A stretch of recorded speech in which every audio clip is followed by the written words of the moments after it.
you need to put in hours.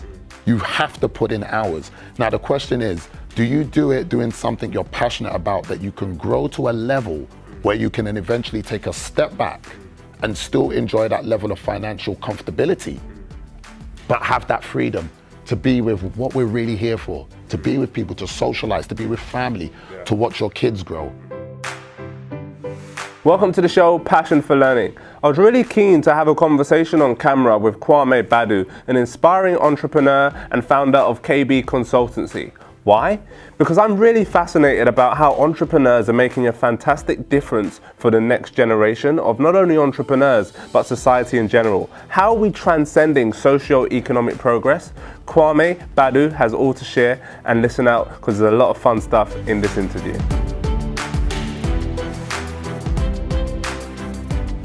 Kwame Badu, good to see you. Welcome to the show, Passion for Learning. Thank you, sir. Good to be here. Give us some, we met a few months ago. That's right. And I just found you to be a really inspiring person that I wanted to connect with. Thank you. So just tell us a little bit about your journey, who you are and what you do. Yeah, okay, so my name's Kwame Badu. I started out probably 2007, self-employed, started off with a recruitment company, and which I've now formulated into a more digital marketing business coaching company called KB Consultancy. And it's something that I do. Being self-employed gives me the freedom to not only support my family, but do things I like. And I think as part of my business now, or who I am, is about helping others find that journey as well. You know, there are many people who I've met who like what I do, admire what I do, and I try to give the knowledge I've gained through success, and more importantly through failures. You know, I've had my fair share of failures. And tell us about failures and why that's important to you. Why do you bring that up? It's growth. It's growth. You know, I wrote a book called Change is Success, and I wrote it at a time when I was getting through deep changes. You know, my location, my relationships, my company, how I was working, my look. You know, I went through a whole change because I realized certain things that I wanted in life, for me to achieve them, I had to make these changes. I almost felt as if I was fighting them. Things would steer me back towards that path. You know, okay, if you want to make more money, if you want to run your own business, you have to apply more time. You got to put more effort. You have to spend your money there.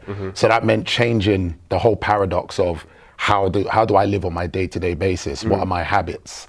And when you're fighting against that change, you fail because you keep hitting a brick wall. And your failure, I mean, it's relative. It could be, you could still have your car, your house, money, but your job, your career, but deep down inside, you're not happy. And there's that thing that's missing. What is that? You know, I'm not enjoying myself. Are you living your passion? That's the most common answer to a lot of people who feel that way.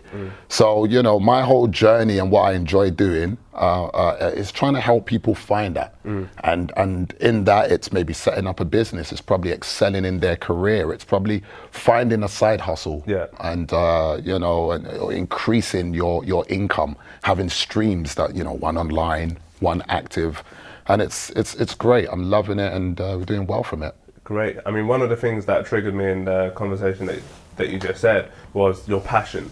And that's something that I'm very, very cognizant of, making sure that everybody, like within my organization and outside, is everyone that I come into contact with is like igniting that passion for whatever it is that you do. So that's right. You, A, enjoy it, and B, become the best at it that you can be. Absolutely. And I don't think that there's any cap on being the best at something that you can be. And then it's like hitting a level of confidence and comfortability within what you're doing. That's right. In order to then go, okay, so what's the next trigger? What's going to take me somewhere else that I'm still passionate about? Absolutely. But doing something slightly different, or doing it in a slightly different way. That's right. That's why people who seem to be what you may call winning people are always commenting, oh, you never stop.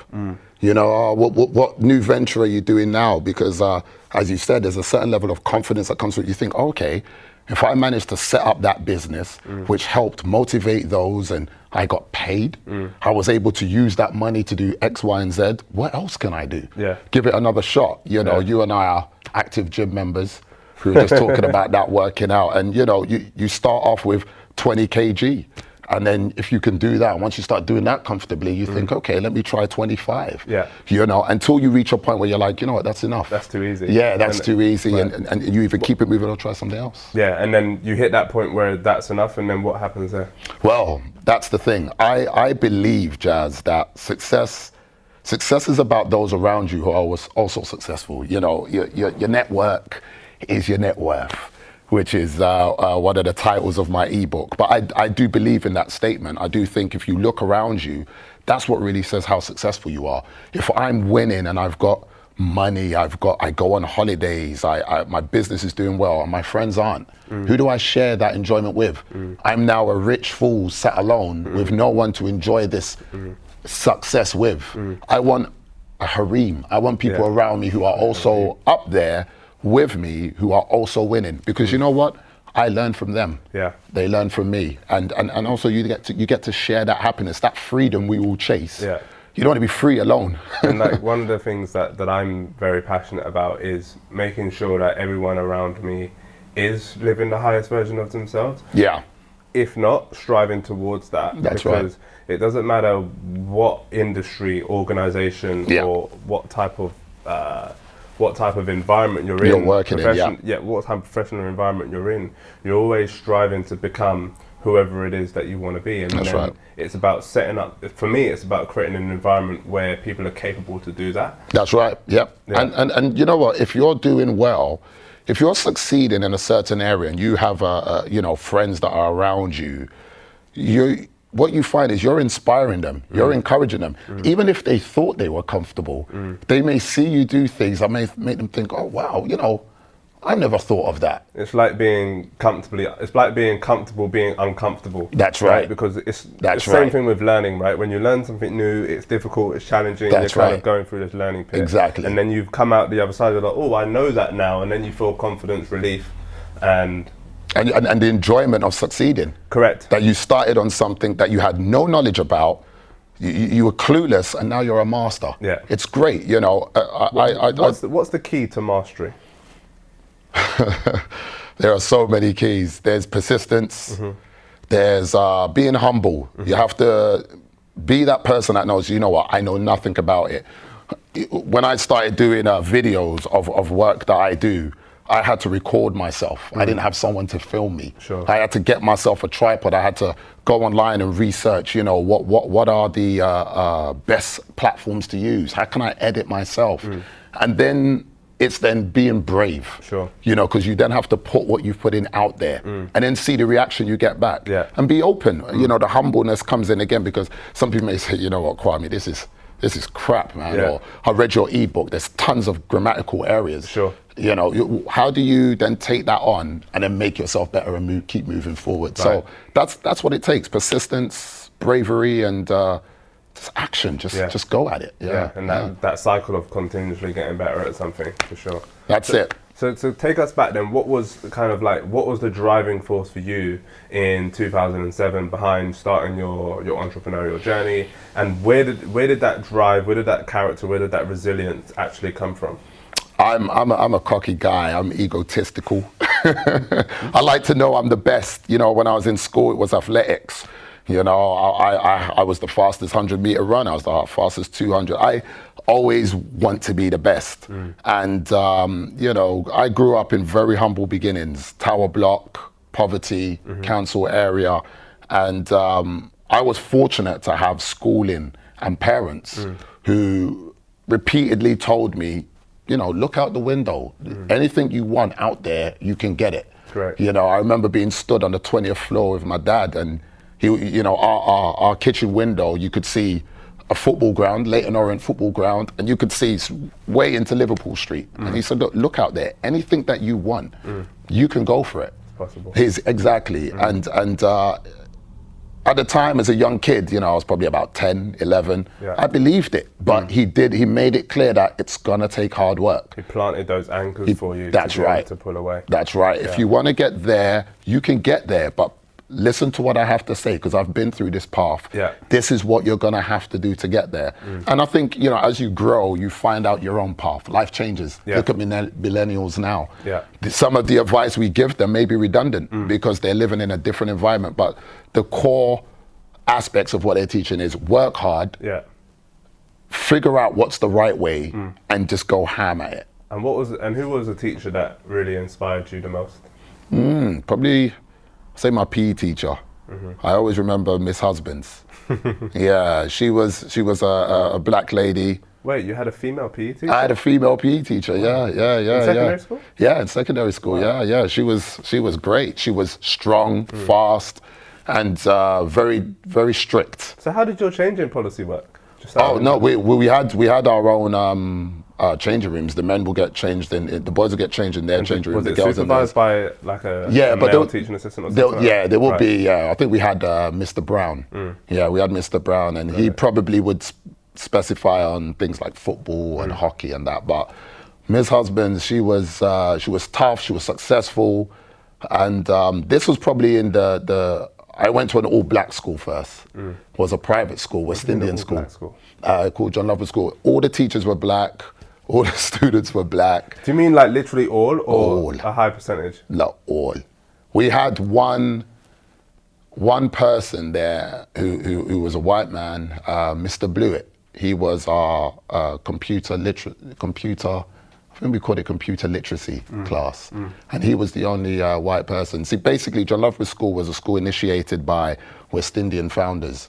And they brought teachers from Jamaica, or most of the West Indies, to come and teach in this school. Interesting. So it was a private school. They funded it themselves. And I would definitely, John Lovelace School taught me one thing as an adult looking back, and that's how important schooling is and how much it shapes you. You know, there were certain doctrines, you know, you had to write with join up writing. And I've always been applauded about, you write so well, you're writing so pretty. History was about black history. I learned about Arawaks, Caribs, Kwame Nkrumah, Marcus Garvey. You know, it was different. It was then in my last 2 years in GCSE, I went to a state school. And that's where Henry VIII and French Revolution and all these things were now taught to me. So I went to a school. When I say all black, I mean literally. Wow. So how did that begin to shape who you are today? And it definitely made me aware of who I was, who I am, my history, where I'm coming from. They taught me that greatness, to be proud of who you are. You know, not even about race, but do you know what? This is who you are. This is where you came from. This is your history. And you know, if you're gonna do something, be great at it. If you're gonna write beautifully. You know, I love that because like it's a basic philosophy, but you know, a philosophy that if you apply to a lot of things, you do well in it, and then you start enjoying life. And you get those examples. Don't get me wrong. I have things I flop in, and the disparity is so clear. You know, like I always used to say, if I was going to be a garbage man, make me be the best garbage man on my street, and then let me be the best garbage man in the town. That's it. Do you know what I'm saying? Like, let me be the best at it, or at least strive towards that. So absolutely, because it's only when you reach the top can you then see what's beyond it. If you're staying down here, you know, on ground level, and that you have to climb this 2-foot wall, 2 floors high wall, to get over there to see what's on the other side, what exists beyond my current environment. You have to climb up there. You have to be able to see. You have to be able to see. You can listen to someone who's up there. Oh, mate, you know what? There's nothing over here. Just stay down there. You're great. You can listen to those people. You can listen to those who are down there on the floor with you that say, no, don't even waste your time. It's social setting though, isn't it? It's social narrative, and that forms your self-construction, it forms your self-belief, which then forms your behaviour, which then forms how you perform. Absolutely. And it's funny because it's like so simple. Like, and when I used to read these but so hard. It's really not though. It's once you fine tune it, because I used to read a lot about, like, you know, not this book in particular, but the books like the kind of Napoleon Hills, the kind of Magic of Thinking Big, and all that sort of stuff. I used to read it with a level of skepticism, like, of course, but only you can do that. Absolutely, and that wasn't like a verbal statement that I would make, but it was kind of a pre-concept that was always there, lingering somewhere. Before you open the book. But I can't do that. Absolutely. Do you know what I'm saying? And like now it's like I understand those narratives in such a different sense, in that it is really simple science. That's right. And the thing to understand about it on a deeper level is that, because I've been studying like a lot of neuroscience now, is like, it is neuroscience, it is wiring in the brain. Absolutely. And who you hang around with and who you have conversations with Yeah. then starts to form your beliefs. Absolutely. Some people have a belief that Arsenal are the best team. They are. What can I say? Right, it's a form set belief. We're letting people win. We're deliberately losing. Yeah. So tell us more about your company and what you actually do in terms of helping and supporting businesses. Oh, well, we use, basically KB Consultancy is a company. We're based in Canary Wharf. We're also based in North London. And the whole purpose for us really is to enhance other businesses, to be a one-stop shop, a solution-based company. So we provide support for SMEs, small to medium enterprises and startups. You're starting a business, you need to become registered, you need accounting support, you need website development. We have this beautiful aspect called social media, which you and I take advantage of. And by using that, you essentially are able to then market your business. And with zero capital, you can actually explode your business, your network, and essentially, acquire sales. So we deliver that as a service. And we also deliver social media as a set. So we do social media management, we do website development, we do digital marketing management. So your SEOs on Google, which is going to enhance your online presence. People to know about what you do. We do campaigns on social media. So we use digital platforms to put companies out there. We also teach it as well, because we believe we don't want you to hire us forever. We don't want to be that dependency. We want to move on, and we're continually developing other businesses. And of course, these companies come back for other support. But we will run it, we'll get you to a level, we'll teach you at the same time. You're now able to then run yourself. That's an interesting concept, because a lot of us think like that there's a cap, and there used to be a narrative which still lingers with a lot of people today. Absolutely. Which is, well, we can't teach everything that we know, because people will just take it and then there'll be no business for us. And that's not actually true within the conversation of today, unless you want it to be true. Do you know what I'm saying? Because Absolutely.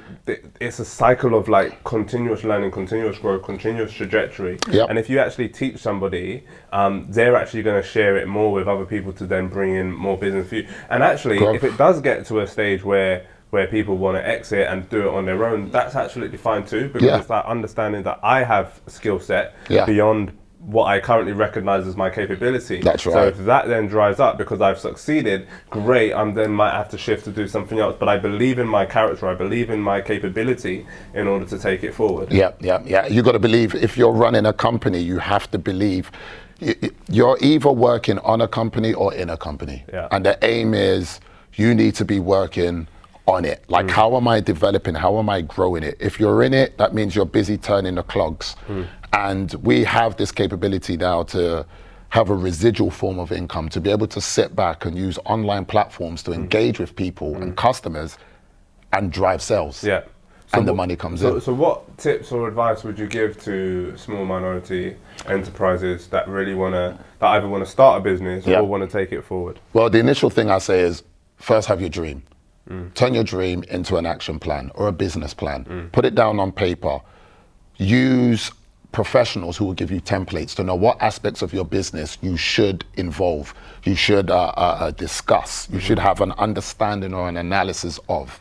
Put that down on paper, and then you'll see the credibility of it. There are professionals that you can share it with, show it to, who will tell you, wow, you actually have a formidable business. Alongside your business plan, you'll have a cash flow forecast, which will then show the money. A business will not run without finance. How much money are you putting in? How much are you getting out?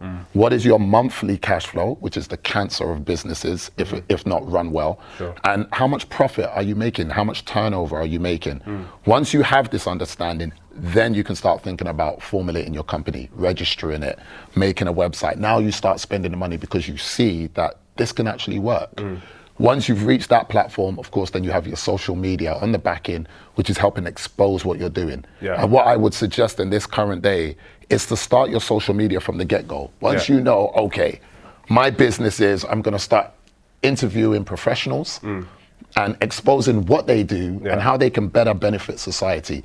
Start filming it, start posting it up, start creating. Let your fans follow you and be on that journey with you. Be that person that people, when you're like, hey, I've reached 10K subscribers, there's that person who writes under your post and says, I've been following you since you had 10 subscribers. Correct. Yeah. You know, that's what you want. A lot of people are afraid to share that journey, that kind of that unsuccessful beginning, if you like, because of, I don't know, maybe what I would call I'll tell fear. you why. We are programmed from our schooling years that failing is bad. Oh my God, you got a D. Oh my God, you got an E. Oh wow, you know, children are scared to put their hand up and answer a question because it might be wrong. We've all been there. Teacher says, oh, what's 14 plus 14? Oh, 28. But I'm not gonna say it. What if I'm wrong? Yeah. And there's that fear because if you're wrong, the class laughs at you.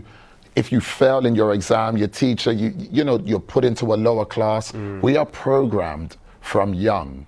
You know, that's why I'm like, I don't think people always recognize it, but that's one of the reasons why I'm so passionate about what we do here at JNC, because like all of that narrative around like being the last person to be picked, all that sort of stuff, we've eroded that long time ago. And it's like, we don't have that narrative, we don't have that construct, we don't have that construct of you have to put your hand up to answer a question. Why? Because it's self-selection. The teacher's going to select randomly so that you don't then feel that afraidness. It's not limited to. That's right. They'll call you out. Correct. Yeah. And that's what helps to build the character, which we call the resourcefulness, resilience, reflectiveness, and reciprocity. There you go. It's like it's all there. And what's fascinating to me is that you see it in terms of how people were educated in their leadership and in their communication and their confidence, regardless of what profession they're in. Absolutely. You see it like because you need it. Yeah. You need it in every aspect. You're gonna deal with people.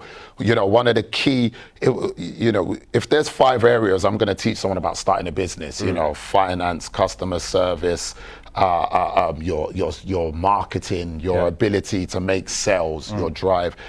One of the key areas is customer service. Yes. That's the biggest area. Your customers are important. Did you see the video that I did on customer service versus customer experience? Yes, exactly. I mean, it's key. If we have so much online platforms now that if you do wrong, everyone's going to know about it.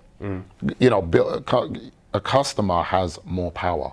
Yeah. If you sell a service or a product and a customer has a bad experience, you don't refund them. You don't. You know, you did something bogus and you didn't really give them what you promised. Everyone's going to know about it. They'll go on Twitter. They'll put a Google review underneath your post. So it's forcing companies to level up. So it's key that you get your structure right. It's key that you know what's important. You know, and it all starts within. It all starts with yourself. You know, you mentioned earlier about the neuroscience. You know, and it's a big thing. One of the books I wrote, Changes Success. How many books have you written? I wrote about 5. So there's one on investment. There's one called Starting a Business. Another one called Your Network is Your Net Worth. One's about getting a job. It's things. I've even done one about me, but I'm not ready to put that out yet. My journey's not. It's too early. Got it. I like to think, inshallah. But I do believe that, you know, the neuroscience of how we deal with ourselves, our mindsets, is very important. It's key to change. Radical. It's radical, you know, and The Giant Within, Tony Robbins. We've all read that, you know, those who know about the NACs, neuro-associated conditioning, for down to binge eating, smoking, any bad habits, any good habits that you want to incorporate, by understanding about a repeat way or how to find another angle to replace something you don't want to do, because your body's going to want to do something. Having that deep understanding of self is key. That's the first aspect. Before you want to make a company, before you want to make a business, before you want to call yourself successful, you have to sort out you. Because you're going to be dealing with customers of all nature, of all temperaments. And you have to learn to resonate with that. Absolutely. So, talking about that NAC, I'm actually listening to a book on Audible now called Predictably Irrational. Have you read it or heard it? No. Really, really interesting book, and it like runs parallel to what you're saying about NAC, in that like they did a study of what do they call it?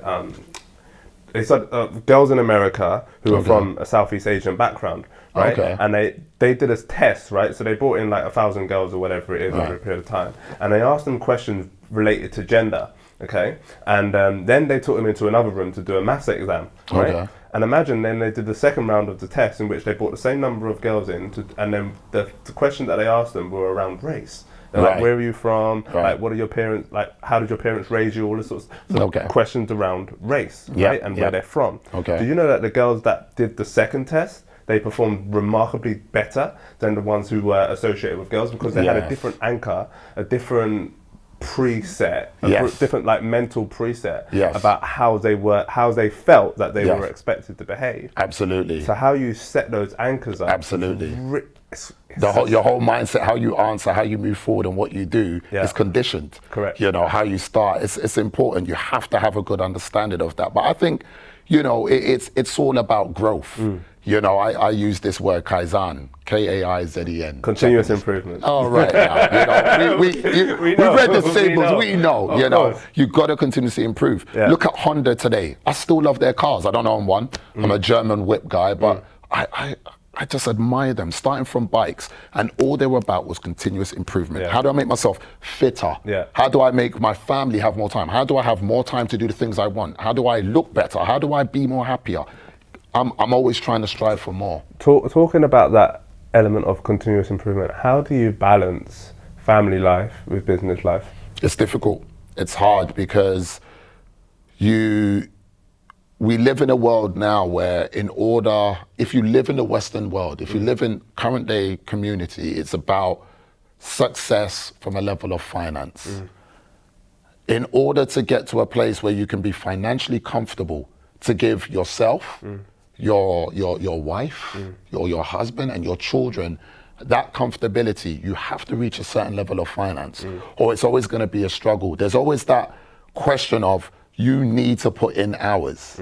You have to put in hours. Now the question is, do you do it doing something you're passionate about that you can grow to a level where you can then eventually take a step back and still enjoy that level of financial comfortability, but have that freedom to be with what we're really here for, to be with people, to socialize, to be with family, to watch your kids grow?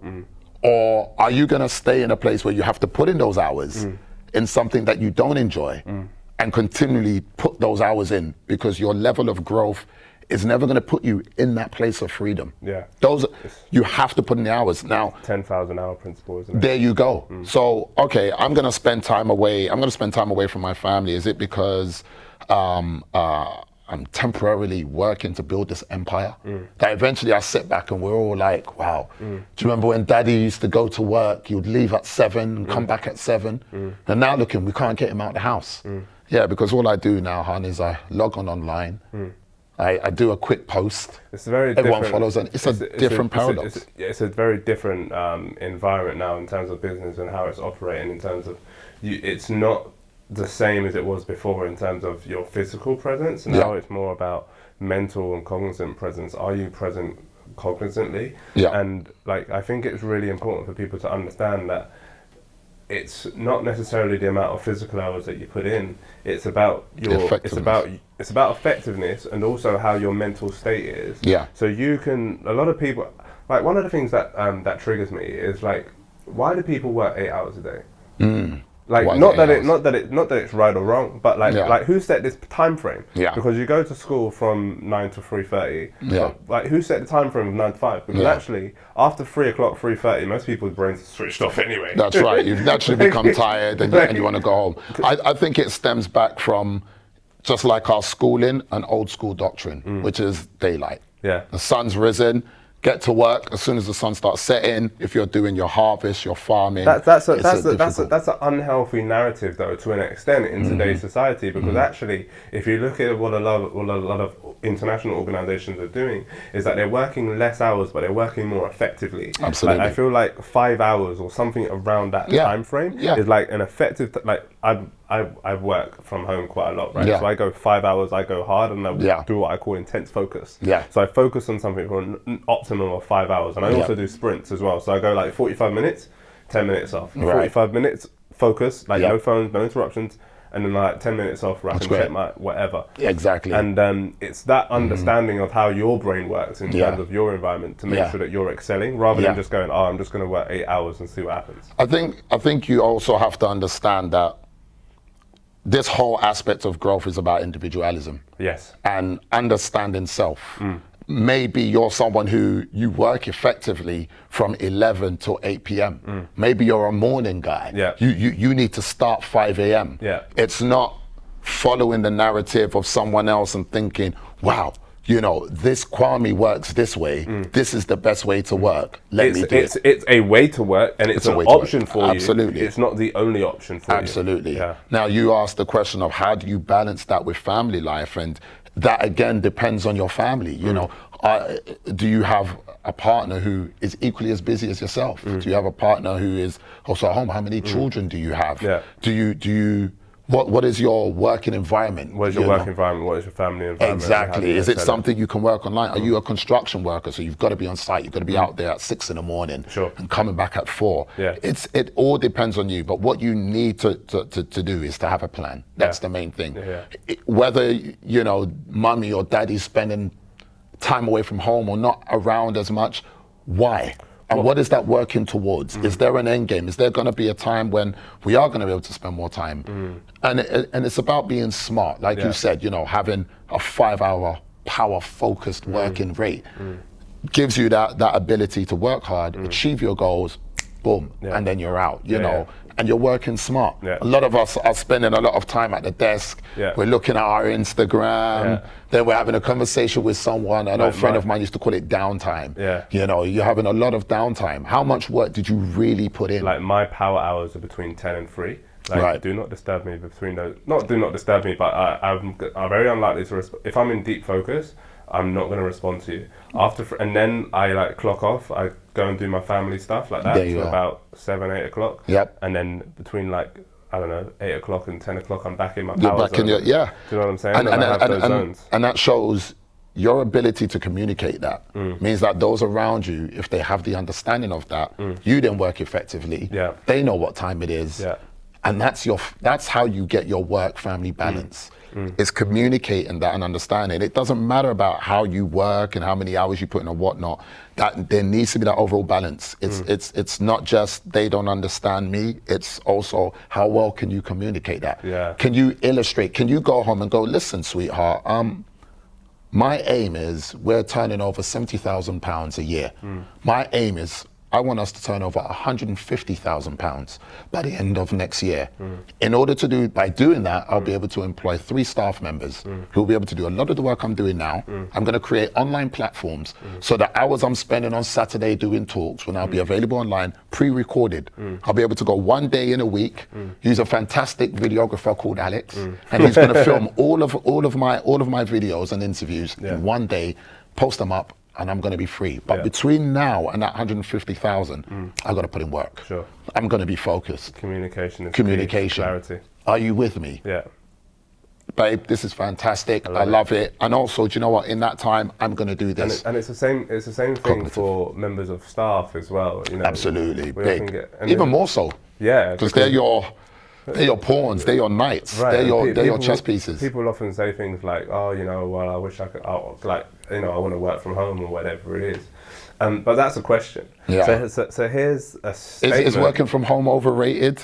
I don't know. But here it is. It's like, if you pose that narrative in a different way and you communicate that in a different way in terms of like the way that you communicate it. Absolutely, like, hey, boss, it's taking me, on this day, it's going to take me 2 hours to get in, it's going to take me 2 hours to get home. That could be working. So there you go. So instead of hitting my target of 100, I'm going to hit 140. Is that okay with you? Providing that I hit the 140. And if I can prove that I'm able to do that, are you able to let me work from home every Monday, for example, or whatever it is? It's a different conversation. As a CEO or as a managing director or whoever you are, you're like, I'm willing to test that. Absolutely. Do you know what I'm saying? But if you just go, can I work from home today? People are going to go, no. Yes, very good point. You have to justify. And, you know, it's the same when you're setting up a business. People think, oh, okay, I'm going to make this as a product. This beautiful glass that emanates red, grey, or whatever colors are around it. I'm going to put it out there and people are going to love it because I love it. I'm going to charge £1.50 per glass, and people are going to buy it. Great. No, not really. Yeah, it's a nice glass, but why am I going to buy it? What's the leverage? What's the reason why me buying this is going to be good for me? What's the result? Me, exactly. Me just liking it isn't enough.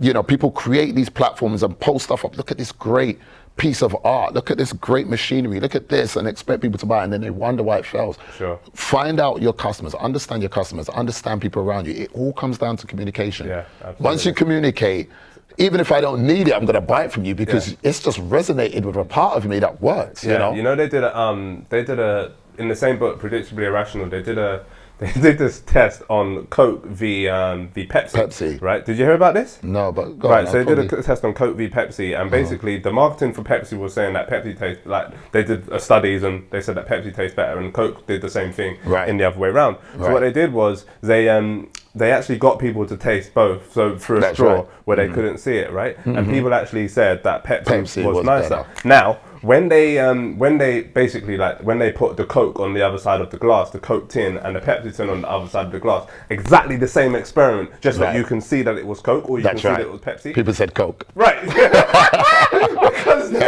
that's powerful branding, baby. Branding. Beautiful branding. So it's the neuro association that you face with that. And this is where branding, marketing, communicating your value is so When I think of Pepsi, I think Michael Jackson's hair being set on fire. Sorry. That's just with me. When I think of Coke, I think of Santa Claus. Right. I think of refreshment. I think something getting me going, tastes good, McDonald's. All these associations, you know. But I guess Pepsi don't need to worry anyway. You know? it's just a study to prove that, you know, they're making how you perceive something determines how you actually feel about the taste of it, which actually is unrelated. Absolutely. And you know what is a key, there's a key thing to take from the Coke and Pepsi thing, that sometimes even being the best, you may not be the best, but being compared to the best is great. Sure. Whoever runs Pepsi is going home smiling. Right. They're making their money. All right, Coke may get a few more million sales than us, but so what? We're still making millions of sales. Kwame, it's been incredible talking to you, my brother. Absolutely. Where's a good place for people to find out more about you and what you're doing? Yeah, fantastic. I mean, you can put my name in Google, Kwame.Badu. Most of the platforms are there on my business, KB Consultancy, on Instagram, Snap, Google, you name it. Great. Yeah, the website is www.kbconsultancy.uk, and the ebooks are available on Amazon. Perfect. I'm sure people will be looking out for it. I hope so. Amazing. Thank you so much for coming down once again. My pleasure, sir. I hope you've enjoyed it as much as I have. Thank you, and all the best with J&C.